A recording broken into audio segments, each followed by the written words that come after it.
Fala, pessoas ouvintes de todo o Brasil, bem-vindos e também ouvintes não do Brasil, porque eu sei que tem um ouvinte que a gente tem que não é do Brasil, olha só, tô até revelando aqui em primeira mão. Caramba. E é um ouvinte do Canadá, inclusive. A gente tem dois ouvintes que não são do Brasil, então. Ah, a gente tem dois ouvintes que não são do Brasil, verdade. E bem-vindos a mais um episódio do Quarto do Diretor. Aqui é o Gustavo Miranda. E, pra quem não sabe, O Senhor dos Anéis era considerado inadaptável para o cinema. E hoje em dia é um dos melhores filmes já feitos pela história. Inclusive, O Senhor dos Anéis que foi adaptado na União Soviética em 1992, tá? Confiram essa adaptação aí. Tem essa adaptação antes também. do Peter Jackson, provavelmente tem a pior mídia com o nome de Senhor dos Anéis que vocês vão conseguir encontrar. E era Lost Media até esse tempo atrás, tá? Aí Exatamente. eles acharam uma funcionária da TV que transmitiu isso lá na União Soviética. E por alguma razão ela tinha ainda o VHS do Senhor dos Anéis soviético. Aí vocês podem assistir. Na minha humilde opinião, podia ter continuado Lost Media. Pô, mais legal, né? Eu assisti esse negócio aí, tem no YouTube, é curtinho. E é bem precária a situação. Acho que a versão do Peter Jackson é mais legal. Eu também acho, bem mais legal. E ao meu lado virtual direito, ele, Nicolas. Oi? Eu achei que já tinha sido minha introdução. Você não falou sua frase, hein? Bom, bom dia, boa tarde, boa noite. Meu nome é Nicolas. E O Senhor dos Anéis da União Soviética é o único que tem o Tom Bombadil.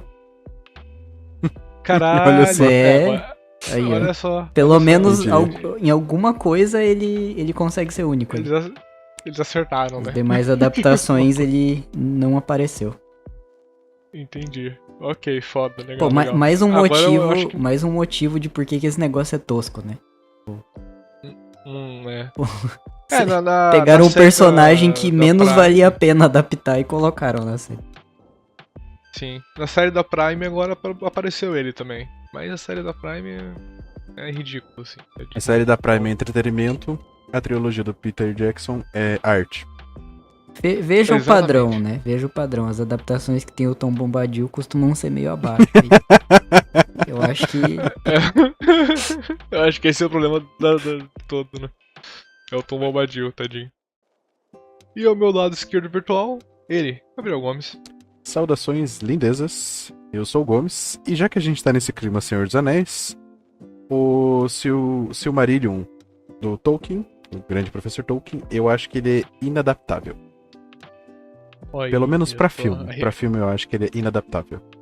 Eu também acho. E a gente pensou igual, hein? Quase que foi. É porque a eu mesma- pensei em Senhor dos Anéis e eu falei, talvez ele pense em Senhor dos Anéis, então eu vou pensar um pouquinho mais em Senhor dos Anéis. Aí eu fui um pouco Boa, mais específico. Aí você pensou em O Nossa. Hobbit, Olha só, não, mas Hobbit é adaptável, né? que É foi porque adaptado O de rolê maneira do um pouco... do Silmarillion é que, como ele é um livro que ele cobre, tipo, genealogia, mitologia, a história dos reis, ele cobre, tipo, milhares de anos, ele não tem um protagonista fixo. Então, não tem, não tipo, tem. não tem como você adaptar isso numa forma de filme de uma forma que fique bem, assim. Talvez até tenha, mas eu acho bem difícil. Pegar alguém muito foda. E daí, teria que readaptar, como né? Teria que talvez fazer um negócio algo diferente. seriado com um orçamento infinito, assim, né? Porque é milhares e milhares de anos. Talvez funcione, mas aí o problema é que teria que fazer episódico, né? Então, tipo, um episódio fala de um período, de uns personagens de um período. Outro episódio fala de outro período, outros personagens. Aham, sim. Bom, pessoal, hoje a gente vai falar então, como vocês já sabem, sobre as obras que a gente acha que são inadaptáveis, que a gente não consegue adaptar para o cinema. Então, sejam elas obras de filme, de livros, de jogos, ou qualquer outra coisa ali que a gente pensar na hora. Então, não esqueça de deixar o likezinho, compartilhar, seguir no Instagram também, que a gente tá precisando aí. Segue no Instagram. E vai pro episódio.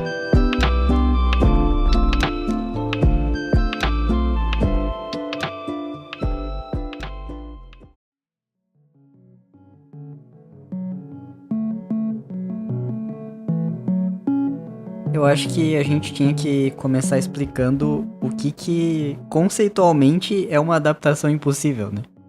Porque é que se você for pensar, teoricamente qualquer coisa pode ser adaptada, certo? Sim. Porque Mas quando a gente fala ela bem tá, adaptado, a gente espera que seja, sei lá, algo que mantenha a sua essência. sim, ela foi lançada pra É. uma mídia, e ela tem características que às vezes podem ser transportadas pra outra mídia. Quando alguma dessas características ela tá muito ligada à obra em si, Uhum. aí A daria obra pra dizer que original. ela se torna inadaptável. Sim. Então, Isso, eu vou dar um exemplo. Vou dar um exemplo que eu acho legal. Quando a gente tem histórias em quadrinhos, as histórias em quadrinhos elas têm essa característica do quadrinho, né? Sim. Ela é uma história contada em quadrinhos. E você tem várias obras que elas usam a ideia da transição entre os quadros pra contar uma história, às vezes de uma forma mais cômica. Ou de dar uma noção, uma dimensionalidade diferente ali pra história. Quando você vai transformar isso pra um filme, por exemplo, meio que não tem como você fazer isso num filme. Assim, até tem o filme lá do Scott Pilgrim, por exemplo, ele meio que consegue fazer isso, né? Ele brinca, Ele né, brinca com um pouco com essa coisa elementos de uma história em quadrinhos, ele não se leva tão a sério, e funciona relativamente bem. Sim, ele tem a parte caricata, mas então, eu quero porque dizer assim... a obra é mais caricata. Então, se a gente tá falando também, às vezes, de uma obra um pouco mais séria. Você... É só pegar, por exemplo, vou dar um exemplo lá, The Boys, por exemplo. The Boys é uma obra de quadrinho ali que era totalmente caricata, eles deixaram mais sério o negócio e bem melhor Mudaram do o que tom, quadrinho. né? Mudaram muito o tom. Mudaram o tom, deixaram o quadrinho assim, bem pior depois da série. Um exemplo de quadrinho, o Watchmen, por muito tempo foi considerado algo inadaptável, né? E daí quando fizeram o filme, ele ficou muito bem feito porque o diretor ele teve a ideia de assim, eu vou tentar passar o mesmo sentimento que a HQ passa, mas de uma forma que seja possível passar com o filme, tipo, em um filme. Sim. Então foi sim, uma boa adaptação. Eu acho que uma obra legal, foi uma boa adaptação, assim, não foi a adaptação perfeita que todo mundo queria, mas foi uma boa adaptação. Pra quem gosta de Watchmen e quer uma adaptação perfeita, assiste a série do Watchmen. Ela tem só uma temporada, 8 episódios, eu acho, e ela conta a história pós-Watchmen. Então, eu acho que vale bastante a pena ali de curiosidade ali pra quem é fã. Cara, eu lembrei de um exemplo que eu acho que é exatamente o que eu queria falar. Que é de um videogame. O Fatal Frame. Fatal Frame, ele usa a ideia da câmera, não é? Mas esse eu acho que dá pra adaptar. Não, ele foi adaptado. Tem o filme do Fatal Frame. Tem filme do Fatal Frame? Tem o filme do Fatal Frame. Só que o filme do Fatal Frame, ele ignora quase completamente o conceito da câmera. Porque a câmera é um elemento de gameplay intrínseco ao jogo. Você precisa usar a câmera no jogo, né? Inclusive nas versões depois do DS e do Wii U, você tinha que usar fisicamente o console ou o controle como câmera, né? Isso era foda. Você trazer um jogo, por exemplo, Fatal Frame pro computador, que é onde você não tem esse recurso, meio que parte da intenção ali do autor original já se perdeu, sabe? Pode migrar de um console pra um PC. E deixou de ser. Deixou de ter essa função principal ali da gameplay, mas o jogo continua sendo funcional, né? Você consegue avançar, você consegue ver a história. Mas daí dá pra dizer que você realmente jogou o que o autor tava pretendendo ali? Tem um jogo do DS, eu não me lembro o nome agora, mas ele é tipo um desses jogos de enigma, sabe? De escape room, assim. E que você tem que usar as duas telinhas do DS. Interessante. Legal. E... como que você... Beleza, no computador lá você divide a tela, sabe? Mas ele era um negócio ali fisicamente atrelado ao hardware do Nintendo DS. Feito e pensado no Nintendo DS. É. E videogame é muito louco, porque videogame talvez seja uma das formas de arte mais complexa, no sentido dela envolver mais elementos. E, consequentemente, é uma das mais difíceis de você adaptar com perfeição, né? Sim. Com certeza. E eu já puxo pros jogos de escolha, por exemplo. Como é que você adapta um jogo de escolha pro cinema? Eu vou dar um exemplo do Until Dawn, que saiu recentemente. Uhum. O Until Dawn, que é um jogo maravilhoso, um jogo fantástico. Mano, o filme é horrível. Ele é um dos piorzinhos assim que tem, tá ligado? Tanto que o meme de que os jogos, adaptações de jogos pra cinema, né, pra filme, geralmente tende a ser ruim. Tende a ser ruim, exato. Mas eu fico pensando, se eles tivessem escolhido pelo menos um dos finais ou uma das gameplays assim que o jogo te deixa ter, né? Teria sido um filme bom. Mas não, eles escolheram adaptar de outra forma, como se fosse uma outra história, né? Pega então, isso... a porcentagem de todos os jogadores, faz um levantamento, né, de qual foi o final mais feito. Mais feito, né? E usa isso como base. Exatamente. Já que você tá comentando de Until Dawn, eu vou comentar, né? Estamos a 0 episódios aí de comentário de Life is Strange, que vai ganhar uma série. Né? Caralho, é verdade, estamos a 0 episódios. E ele é um jogo de escolhas também, né? E é uma parte muito importante do game você voltar no tempo, você desbloquear novos diálogos e a questão das escolhas. E daí como é que eles vão conseguir adaptar isso de uma forma que mantenha ali a proposta inicial? Sabe? Cara, é só uma dúvida. É realmente uma dúvida. Eu joguei Life is Strange, mas eu nunca parei pra pensar sobre isso. Ele tem algum final canônico? Eu acho que ele tinha... né? O final canônico dele era o que a Arcadia Bay fica... Opa, alerta de spoiler. Caralho, spoiler pra foda. quem não jogou Life is Strange. Jogo de 2015 aí, guys. Spoiler. 2015, já faz 10 anos, mas enfim. Pô, mas vai que daí a pessoa vai assistir a adaptação. Então. Coloca um bip de spoiler, sei lá, alguma coisa. Pode então, talvez eles usem a série pra canonizar alguma coisa, né? Então, pelo o que eu sei, o final, assim, pelo menos até o lançamento do último game, foi o Reunion, o final canônico era o que a Arcadia Bay saía ilesa. Mas com o Reunion agora online, né? Online disponível para jogadores aí, existe esse novo final, né? Que é um dos sinais que a Chloe fica viva, se tornou canônico também. Daí existem as explicações do porquê, o como, quando.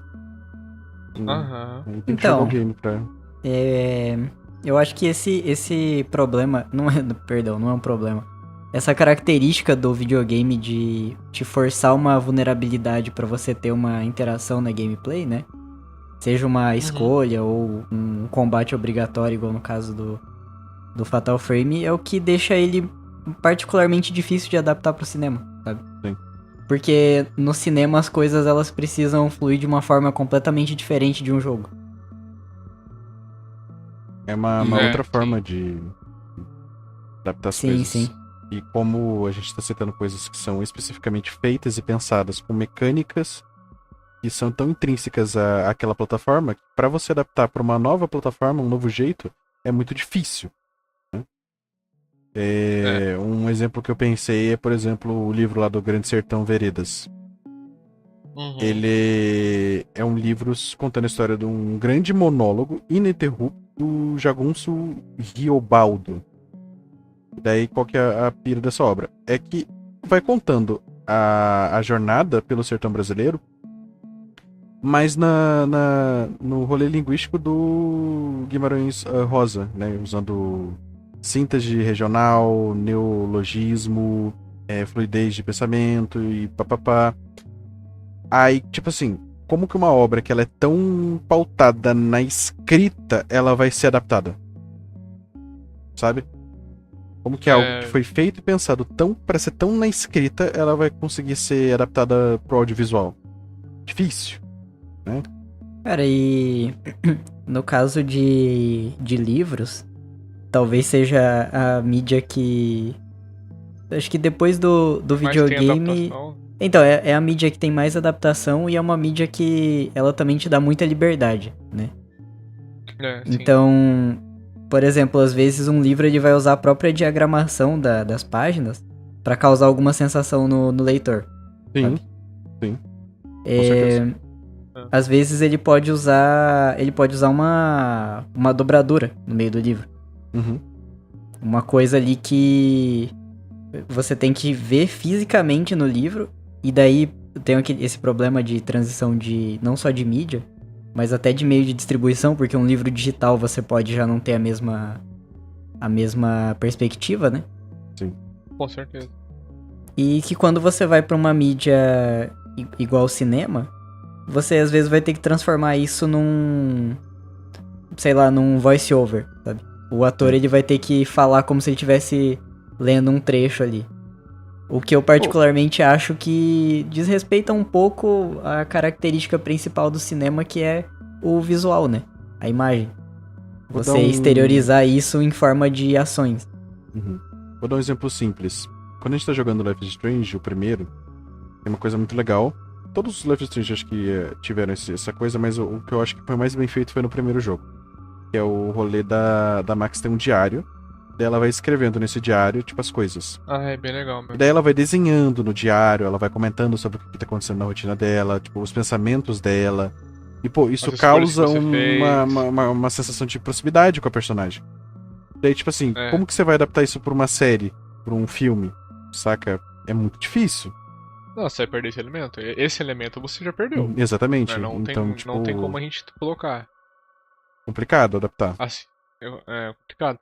Mas o que o Nicolas tá falando de livros também, o outro livro também que foi considerado inadaptável pro cinema foi o Duna, né? Duna por muito tempo. O Dunas por muito tempo. E até que saiu o filme antigo, alguns gostaram, outros odiavam. Então, não, acho que todos odiavam mesmo. Acho que todos odiavam, né? Acho que Nunca conheci alguém que gostou. Malucos. Pô, eu também não. Desculpa, mas tipo, malucos. o cara que fez o negócio não gosta, que é o David Lynch. O David Lynch não gostou, E o David Lynch, ele é mais inteligente, sei lá, que eu, sabe? Exato. Logo por mais um. O cara fez, não gostou. Tipo, eu não tenho direito de gostar disso, sabe? Mas claro, se você gosta do Duna de 80 e poucos por qualquer motivo que seja, eu não sei, talvez pela autenticidade dele. Às vezes por memória afetiva, né, pô? Pô, o David Lynch, né? eu não sei se ele teve muito culhão pra aceitar fazer essa adaptação. Porque, como vocês falaram, ele tinha essa fama de ser inadaptável, né? Uhum. E o David Lynch, ele já tinha feito o The Elephant Man e o Eraserhead, que são filmes bem interessantes, assim, a forma como... Eraserhead é fantástico. A forma como ele trabalhava com ficção e depois como ele trabalhou com uma adaptação também, né? Que é o The Elephant Man. Eu acho que os caras pensaram, pô, ele vai saber o que ele tá fazendo, né? E aí no final, acho que o que mais atrapalhou ele, além da falta de tecnologia mesmo da época, era você ter que colocar um texto muito denso do livro no filme. Cara, e o Villeneuve, ele faz totalmente o contrário. O primeiro filme, ele tem um texto até razoavelmente simples. Muito simples, muito simples. Ele conta muita coisa no visual. Uhum. Mas o Denis Villeneuve, na minha opinião, ele adaptou da maneira certa. Porque o que é muito comum, vai adaptar um livro. Vamos pegar esse livro aqui, tem 800 páginas, 700 páginas, e vamos transformar ele num filme de 2 horas. Tá ligado? E daí não tem tempo de tela suficiente pra você colocar o essencial do livro ali. O que realmente faz o livro ser o livro. Então o que você tem que fazer? Você tem que cortar coisas, né?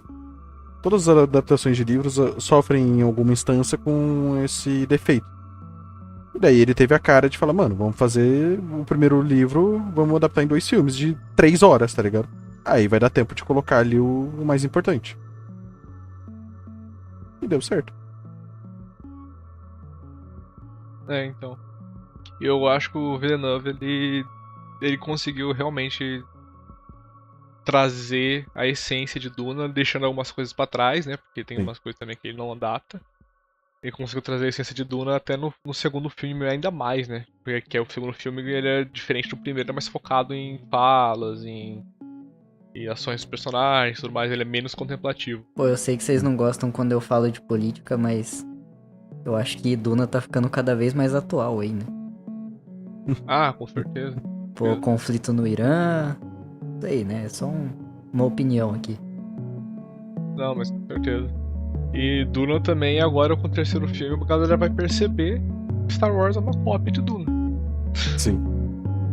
Eu acho Star que Wars todo bebeu mundo- completamente da fonte de Duna. Isso aí já tá O muito bem. bebeu tudo. Como Duna bebeu da fonte de a fundação do Isaac Asimov. Né? É, assim, nada se cria, né? Tudo se copia. Exatamente. Tudo se copia. Mas quando a gente comenta de adaptações, né, a gente sempre vai ter a perca. Uhum. A questão é o quão de perca a gente vai ter nessa obra.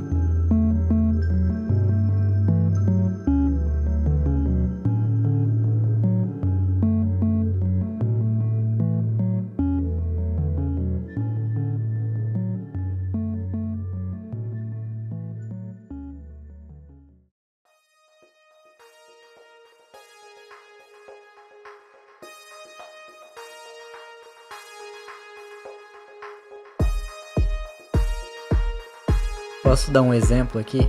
Fique à vontade. Vocês sabem que eu sou alérgico a anime, né? Sim. Mas anime tem uma Sim. coisa muito engraçada. As animações japonesas, elas costumam ter uma linguagem visual ali, uma linguagem corporal. Elas têm uma linguagem corporal muito característica. Que são essas abstrações, tipo, o personagem ele tá com umas veias saltadas no rosto. O personagem ele tá suando, tipo, ele tá suando muito. Uhum. Ele tá, sei lá, sangrando pelo nariz, sabe? Uhum. E eles têm aqueles cabelos espetados, o olho grande e tal. Sim. Quando você passa do mangá pro anime, geralmente ali você consegue fazer uma coisa 1 pra 1, né? Sim. Agora, e quando você passa de um anime pra um filme ocidental? Que tem alguns Complicado. exemplos, Uhum. tem alguns exemplos e normalmente eles saem meio bizarros, assim, porque Sim. aí você tem que pensar, pô, será que eu faço um cosplay, literalmente, assim, pra ficar igual o Dragon Ball Evolution, sabe? Sim. Que o Goku tem a roupinha lá, mas daí não faz sentido nenhum, porque, tipo, É, o Aí Goku mora na você tá cidade, citando, tipo, obras que tendem a ser mais características. Então, tipo, obras que elas se diferenciam muito por esse tipo de comportamento. Como animes de luta e tudo mais, que os personagens gritam muito, né? Eles têm cabelos coloridos, visuais muito diferentes, né? Do que É tudo muito seria estilizado, uma pessoa normal, é muito estilizado. Ah. Agora, quando a gente vai pra um anime mais, sei lá, mais pé no chão, que foca mais em pessoas normais, sem poderes e tudo mais, é muito mais adaptável. Porém, em algum grau, sempre tem essa característica aí de personagens mais... como que eu falo, assim? Que não são reais, assim, que... Um personagem que muda a expressão do rosto de um Então, jeito muito característico de animação, sabe? Um exemplo que eu consigo pensar aqui, o Vinland Saga. Que, Vinland Saga, tá. Vinland Saga, ele tem um traço bem característico. Sim. Que ele é realista, ele é muito detalhado. Mas quando se você for tentar fazer uma adaptação live action do Vinland Saga... Já fizeram. Então, e fica uma coisa... Homem do Norte. Fica uma coisa mais genérica, sabe? Sim. Visualmente você perde muita informação. Aham. Que torna a obra tão bonita, né? É uma das coisas que faz você, que te incentiva a ir atrás, né? É o interesse visual que você tem naquilo também. Né? Sim. Exatamente. Mas eu falei brincando que já fizeram, né? Mas o Homem do Norte tem a mesma história de Vinland Saga, basicamente.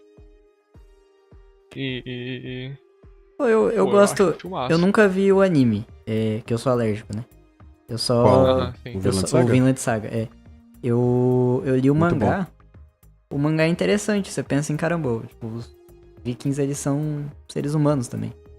O autor ele foi muito esperto, até porque ele fez o início da obra com bastante luta e violência e tudo mais. Daí você chama um público com isso, né?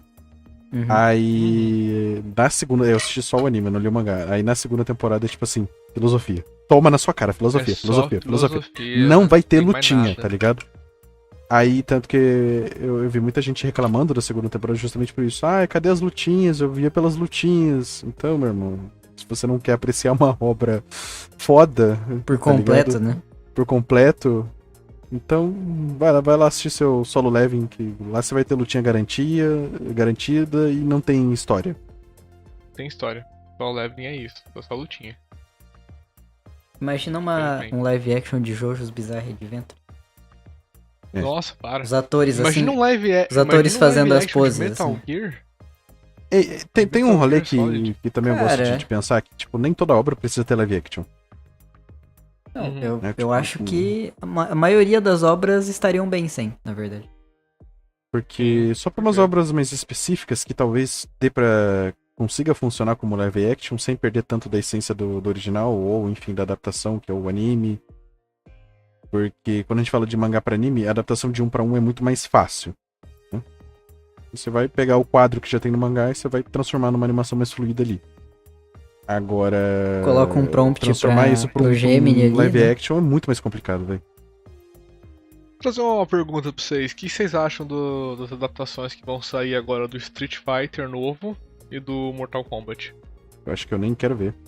Eu acho que são duas adaptações que sofrem bastante aí de efeito cosplay, que eu falei. Efeito Porque, cosplay. Mas eu fiquei empolgado com o trailer do Street Fighter. porque os personagens... Porque- Os Você tem que personagens aceitar o rolê Marvel do filme, né? aceitar o Personagens rolê que eles estão coloridos, ali. diferentes, não vai ser muito pautado, lastrado, né? Não vai ser nada realista, né? Mas é que... Aí vocês falaram da Marvel. Claro que a Marvel tem que mudar muito o estilo de alguns personagens. Mas o desenho ocidental, ele costumava ser menos exagerado que as animações japonesas, né? Sim. Então, tipo, é uma linguagem visual diferente. Eu tenho a impressão que as produções ocidentais, elas são um pouco mais fáceis de se adaptar. Ocidental que eu digo americana, porque você tem algumas obras europeias, por exemplo, tipo o Tintin, que é o filme 3D do Tintin, ele é meio bizarro, assim. Cara, eu acho ele Visualmente bem da hora, falando, assim. Apesar de eu olhar e falar, mano, meio estranho. Mas ele é então. muito foda, mas ele é estranho. Não, ele é bom. Mas ele é bizarro. Ele cai no bagulho do Uncanny Valley, né? É. Olha, da estranheza Sim. ali. Cara, um negócio que eu queria comentar. E eu tava pesquisando. E daí eu lembrei do Guia do Mochileiro das Galáxias. E apesar de ele ter adaptação, o rolê do livro é que ele é muito sobre um humor do livro. E ele tá muito pautado em, tipo, umas conversas filosóficas e umas coisas meio absurdismas, assim, tipo, que o narrador coloca da existência. E como, tipo, a insignificância de tudo, assim, de tudo que existe. Aí tem uma cena que eu acho que é muito engraçada, que é uma cena em que um elefante, porque eles têm uma nave de improbabilidade, que é o que gera energia pra eles irem pro espaço e pras aventuras deles, enfim. E daí tem uma cena muito foda, que é tipo um elefante que ele ganha vida, e daí ele ganha consciência nesse motor de improbabilidade. E daí, quando ele tá lá em cima, descendo até o chão, ele tem todo um diálogo filosófico, pensando assim, o que é a vida, o que eu sou, o que é tudo isso? E daí, tipo, abruptamente, ele cai no chão e morre. E, tipo, eu falando pra vocês, não é tão engraçado, mas a cena, ela é tão incrível no livro, que é um negócio que eu acho que é muito difícil de traduzir isso pra um filme, sabe? Tipo, esse tom do livro, tão específico, eu acho que ele é muito difícil de trazer pra um filme de comédia. E daí talvez você consiga até em certa instância, mas em grau menor. Uhum. Até porque a noção de tempo e ritmo num filme é muito diferente da literatura, né? Sim. Sim. Na... Vai demorar 40 horas pra ler um livro. Cara, fazer um Não, filme de 1 hora e e meia. às tá ligado? vezes você tem uma descrição muito detalhada que você vai levar 10 É. minutos pra ler de um trecho que na história se passou 1 minuto. Também, Senhor dos Anéis. Bom exemplo, bom exemplo. Bom exemplo. Enquanto num filme você tem 1 minuto corrido ali pra você mostrar o que você precisa Já mostrar. mostrar É. rapidão ali, ó. Tchum. Já. Baf. Aquele autor lá de terror cósmico, horror cósmico. O Cthulhu, não. Cthulhu. Ele chamou o cara de ele fez o Cthulhu. Cthulhu. O Lovecraft. O Lovecraft, eu tinha esquecido o nome dele. Não, é o Ele é Cthulhu. agora, ele é um pouco de. O Cthulhu. O Cthulhu, ele é um exemplo meio que disso. Porque pelas descrições que ele dá nos livros dele e tudo mais, as criaturas, elas são meio, tipo, inenarráveis, assim. Elas não são pautadas na realidade. Ele cita elas como criaturas São que não descritíveis, seguem as nossas regras, tá ligado? Da física e tudo mais. Então, tipo assim, você trazer isso pra realidade também é um pouco difícil, né? Como que você adapta uma criatura que é Não, inadaptável, até hoje tá ligado? não teve. Não, eu ia falar que até hoje não teve nenhuma adaptação boa de Lovecraft, mas teve Lovecraft Country, Sim. que foi interessantezinho até. Mas ainda assim não é uma adaptação perfeita de Lovecraft. Ironicamente, eu como acho que fazer. o Lovecraft ele se deu bem no videogame daí. Sim, É. tem os videogames do Lovecraft, do Call of Cthulhu, que são bem interessantes. Porque eu acho que no videogame você ter essa camada da experiência através da interação é algo que favorece o tipo de escrita dele. Exatamente. Vão ter mais jogos aí saindo de Call of Cthulhu aí. Fica a dica aí, The Sinking City 2, tá pra sair. Olha aí. Cara, eu joguei era... Como que era? Pera aí, eu vou lembrar o nome. Aham. É o Sinking City 1? Eu acho que é. Será Pô, que esse é? jogo é uma porcaria, cara. Não, então, ele é bem ruimzinho, mas o 2 pode ser que eles fazem um jogo bom. Eu acho que ele ia ser distribuído pela Nacon. Nada que a Nacon faz é bom, tá? Eu peguei não, raiva deles quando eles estavam com a vi licença dos vídeo. jogos da WRC. Pô, Nacon vacilou aí com The Sinking City, porque o conceito do jogo é muito legal. Que é um Uhum. joguinho de detetive. Mas aí o jeito que o jogo funciona, nada a ver, tá? Me Nada a surpreende, ver mesmo. eles tentarem fazer uma sequência. Então, vamos ver se a sequência os caras conseguem melhorar, né? Vamos ver. Por quê? Por que a Netflix tá adaptando One Piece? Pô, mas tá divertido. Mas tá legal. Eu vi só a primeira temporada, não cheguei a ver a segunda ainda. Não sei se eu vou assistir, tá? Mas a primeira temporada Tá eu assisti, eu me legal, diverti, tá bem eu achei legal. legal. Ele muda algumas coisas, tipo assim, uma das coisas que eu achei meio paia, mas eu entendi que a Netflix não teve tempo de fazer. Todo aquele arco da Nami, que é super emocionante, que conta a história dela, foi tipo tudo super jogado. E daí tem aquela cena do anime que é muito icônica, que é ele caminhando, aí ele tira o chapéu, coloca na cabeça dela, ela tá chorando, e daí ele fala assim, pô, tipo, você é do meu bando, tá ligado? Você só me fala, eu não preciso que você me explique as coisas, só me fala o que você quer que eu faça, que eu faço. E é uma cena muito foda, assim, ela tem uma carga emocional muito, muito da hora. E daí na série eu senti que não deu pra fazer, não ficou tão foda quanto é no anime ou barra mangá. Ah, não, é porque tem muito episódio também, né? Então, E eles porque, quiseram tipo, eles na primeira quiseram temporada eles resumir tudo. adaptaram o quê? Foi 60 episódios? 70 episódios? Por aí, eu acho que 64 E, tipo, episódios. em uma temporada eu acho. de 8 episódios de 1 hora 8 cada. episódios. Beleza? Exatamente. Não tem o que fazer. Vai se perder coisas. Uhum, sim. Mas eu achei que ficou legal. A segunda temporada ficou muito boa, na A minha segunda eu opinião. não vi, mas a primeira foi bem da hora, bem da hora. Da hora. E a terceira eu tô esperando pra caralho, porque vai ser Alabasta. E Alabasta é uma dos arcos meus preferidos de One Piece. E é mais engraçado porque ela basta, tipo, nenhum arco muito grandioso. Tipo, tem muito arco muito mais foda. Só que vai levar algumas temporadas pra chegar lá. Marineford, por exemplo. Marineford. Robin entra, porra. Tem arcos fenomenais, mas eu tô empolgado pra Alabasta. Porque o Alabasta é quando aparece o Ace pela primeira vez. Foda, tá? O Gold. O Gold dos Golds.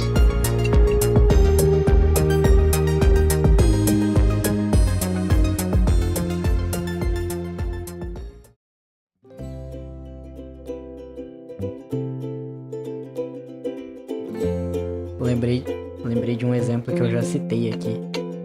muito tempo atrás, no comecinho, que é o Berlin Alexanderplatz. Um livro lá dos anos 20, que nos anos 80 ganhou uma série de TV e que, bom, pro cinema é realmente ainda bem difícil de adaptar, mas na série eu achei que eles conseguiram comprimir legal o fluxo de consciência que você tem no livro. Porque o livro ele era feito como se fosse uma colagem, sabe? Ele usava recortes de jornal, tipo, recortes de jornal real da época lá da República de Weimar, né? Que era esse período entre guerras da Alemanha ali. Ele tem anúncios publicitários, ele tem até citações da Bíblia, ou versículos da Bíblia lá no meio. E esse fluxo de informações eu acho que você não consegue traduzir direito pro cinema sem o contexto, sabe? E sem você precisar fazer um voice-over ali do personagem só narrando a informação que você quer passar. É realmente uma coisa que você tinha que ter a experiência lendo o livro, sabe? Você tinha que receber a informação do jeito que tá ali, igual se fosse uma apresentação de slides bem caótica, assim, sabe? Entendi. Ele fez ele criou um mundo ali que, apesar de ser focado no cotidiano, ele era experienciado de uma forma muito, muito particular, sabe? Sim. Você tinha que capturar essa parte caótica, essa parte mais suja, mais trágica ali, que não é só escrevendo, sabe? Uhum.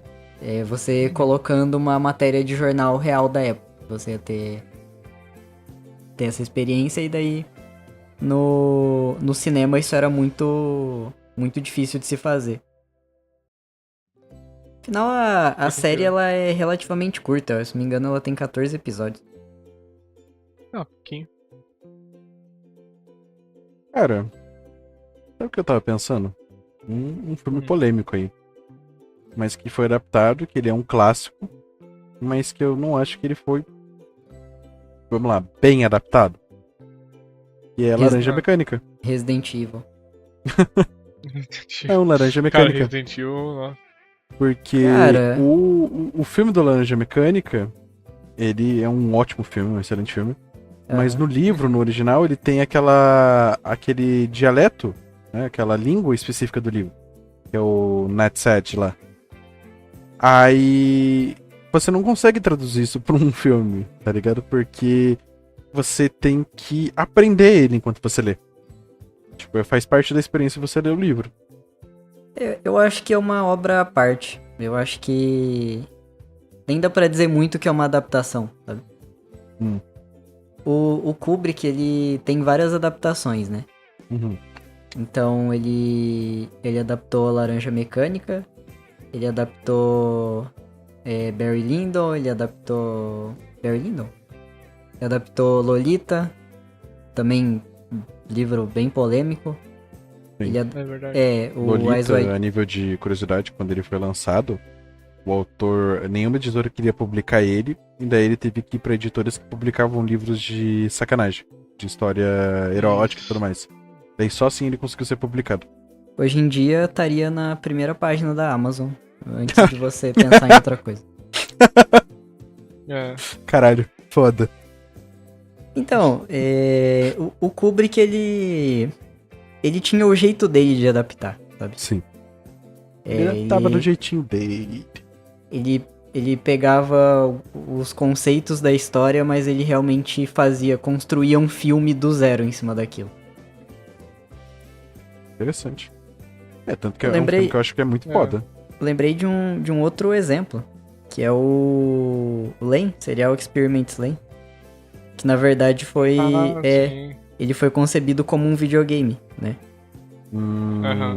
E eu acho que toda a atmosfera de desconforto que você tem Ele foi muito bem adaptado pra um anime. O mangá eu nunca li. Mas ele foi muito adaptado pra um anime. E você tem tipo, vários planos estáticos, assim, você tem um contraste, um som de eletricidade, sabe? É umas coisas Sim, que eu não sim. sei como que eles fariam de maneira séria num live action, sabe?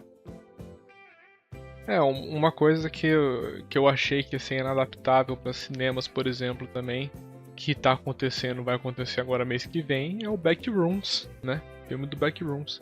Ah, Porque não tem história. Até interessante que você falou do Backrooms. Fazer uma conclusão sobre a Len. É que ele era um tema muito interessante lá pro final dos anos 90. Talvez se depois que passou esse tempo de adaptar, então ali pelos anos 2000, não fizesse mais sentido você adaptar com a tecnologia da época. Então, sei lá, se fosse adaptar Len em 2015, você ia colocar o quê? Um smartphone, sabe? Pra representar os conceitos que você tem na história. Talvez hoje em dia, agora que tá voltando essas coisas meio vintage assim, analog horror e tal, talvez surja algum interesse em trazer essa história de volta, né? Eu nem sei na mão de quem que tá os direitos, mas eu acho legal justamente porque tem o Len tem uma história muito preditiva do que aconteceria no futuro, no nosso futuro da vida real, sabe? E que infelizmente não serve pra um blockbuster de ficção científica, sei lá, igual fizeram com Ghost in the Shell, que a adaptação é uma porcaria, mas você ainda consegue levar como um filme de ação, sabe? Eu lembro que o marketing em cima desse filme foi um absurdo de grande. Aham. Que tinha a Scarlett Johansson, né? E ela tava no auge ali dos filmes dela da Marvel, super famosa. Uhum. Aí Exatamente. eles pensaram assim, pô, bem que ela podia fazer o filme do Ghost in the Shell, né? Quem deu essa ideia, né? E daí eu acho que se a gente for tirar uma lição desse episódio, é porque que adaptações acontecem, né? No final das contas é só dinheiro. É isso que eu ia falar. Mais fácil. A gente tem sorte de pegar mãos competentes, né? Igual o caso de Duna. Uhum. Mas eu diria que é mais a exceção do que a regra. Não, com certeza. Sim.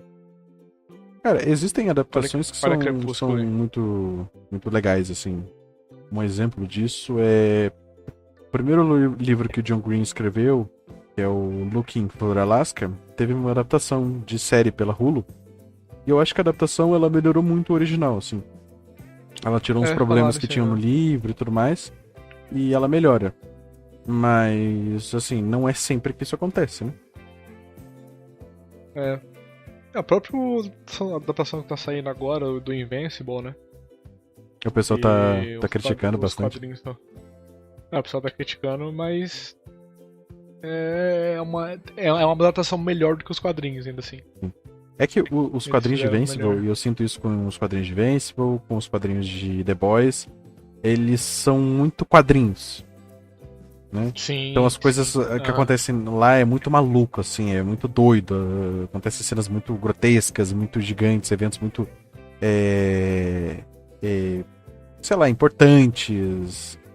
Mas aí quando você vai adaptar isso pra uma animação, ou enfim, pra uma série, você tem que seguir uma linha, né? Você tem que dar um tom mais sério.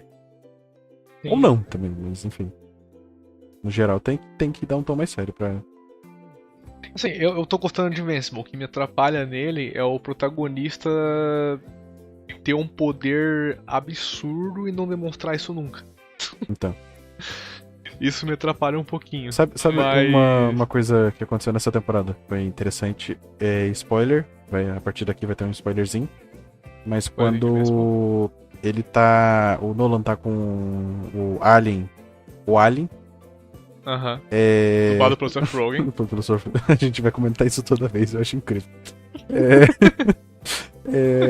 Ele tá, tipo, eles estão procurando algumas armas pra lutar contra os Viltrumitas e tudo mais. Daí ele chega num planeta e fala, pô, achei que alguma criatura que tivesse sobrevivido.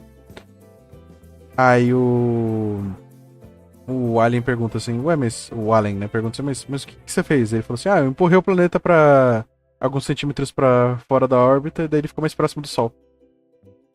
Nossa, Tipo mano. assim, olha a força, o nível de força que eles têm, tá ligado? O Tipo, nível de empurrar força um que o cara planeta. tem. Exato, e às vezes, tipo, eles estão lutando com uns bichinhos e os bichinhos estão metendo porrada nele. Aí você fica tipo, mano, Como que esse bicho é tão forte, tá ligado? Decidam-se, tá ligado? O nível de poder ele é muito complicado. O cara moveu um planeta e tem gente aí se achando porque pega 40 quilos na academia. Toma essa. Toma essa. E o cara nem faz academia. Acho que nem tem como um Viltrumita fazer academia, tipo, o peso que o cara teria que ter pra levantar, tá ligado? Mano, Não, ele faz- fica é, empurrando, faz, ele raça, fica fica empurrando o forte. planeta. Faz flexão Essa é empurrando uma o coisa que eu acho planeta. muito legal, por exemplo, do The Boys. Quando mostra o Capitão Pátria sem camisa em algum. Acho que na última temporada, na penúltima, não lembro. Daí mostra que ele, Aham. tipo, a barriga dele é redondinha, assim. Porque, tipo assim, beleza, Sim. ele é muito forte, mas ele não consegue levantar peso, ele não consegue ter corpo definido. Não, ele nasceu forte. Então, Ele nunca daí fez. é assim, vai ser Bom. assim. Daí o uniforme dele, os uniformes que faz parecer com que ele. Ele tenha músculos, né? Aham. Foi louco. Isso é realmente muito louco. The Boys também tá saindo agora, a última temporada. Lembrando aí, pessoal de casa. Já saiu 2 episódios, provavelmente 3 quando sair esse. Não, só 2 ainda. Então, aproveitem.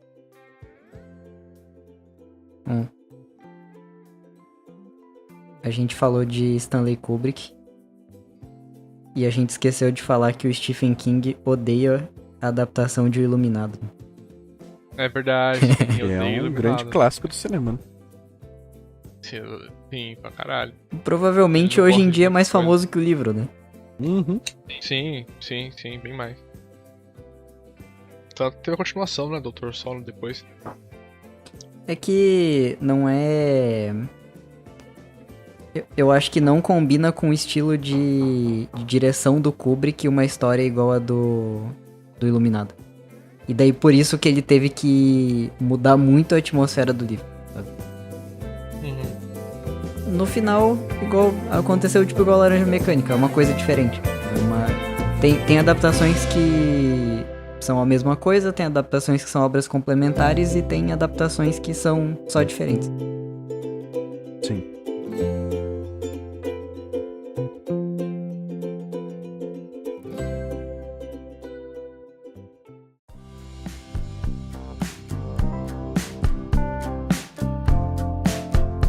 Bom, pessoas, espero que tenham gostado até aqui do episódio.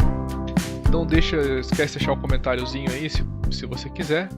E deixa um likezinho, compartilha, segue no Instagram, como eu falei no começo. Isso vai ajudar pra caramba o nosso canal a crescer. E tem algum comentário, senhores? Eu queria que o Kubrick tivesse feito o filme do Napoleão, que ele ia usar 40 mil figurantes reais pra fazer o exército. Caralho, velho. Isso teria sido muito lindo. Ok. Por que será que não deu certo, né? Nossa, mas Que por que será? Mano, e esse Será que filme, não tipo, chamaram, ele ia ser perfeito, cara. Ele ia ter umas 10 horas de duração. Aham. Imagina eles pagarem essas 40 mil pessoas, tipo assim, sei lá, a gente Nos vai anos pagar 80, com lanchinho. né? Um lanchinho, tá? Com um lanchinho. Você vai vir, você vai ganhar um lanchinho, no final você ganha, sei lá, $20. Mano, só isso já ia tomar um orçamento absurdo. Não, nem aparece Nossa. na câmera 40 mil pessoas. Não tem nem conta. Ah, o Kubrick ia dar um jeito, eu sei que liga, eu confio nele. Se ele tivesse vivido até a era do CG, ele fazia igual o Senhor dos Anéis, né? É, sim. Faz ali no computador, ele pede ajuda pro Peter Jackson. O Peter Jackson, ele usou o computador sim, mas teve muitas cenas também que ele evitou usar, assim, ele usou só quando necessário. É, Aham. O que eu acho que é algo muito importante na obra, porque deixou ela do jeito que ela é, assim, tão incrível, aí tão chega no memorável. Hobbit ele só usa. Não, tem aquela cena do Gandalf, que, tipo, em algum momento que o autor, né, eu não lembro o nome do autor, mas ele começa a chorar, porque ele tá num set, tipo, de tela verde, e daí ele fala, pô, tipo, isso não é atuar, saca? É. Sim, o Ian McKellen, né? É, o Ian McKellen. Gosto muito desse ator, velho. E daí, tipo, Ele pô, é fantástico. doideira, velho. Gravar com tela verde, daí ele sozinho, assim, e só tela verde em volta. É, isso aí é meio triste mesmo. Mas bom, a gente se vê então semana que vem. E valeu, pessoas. Falou.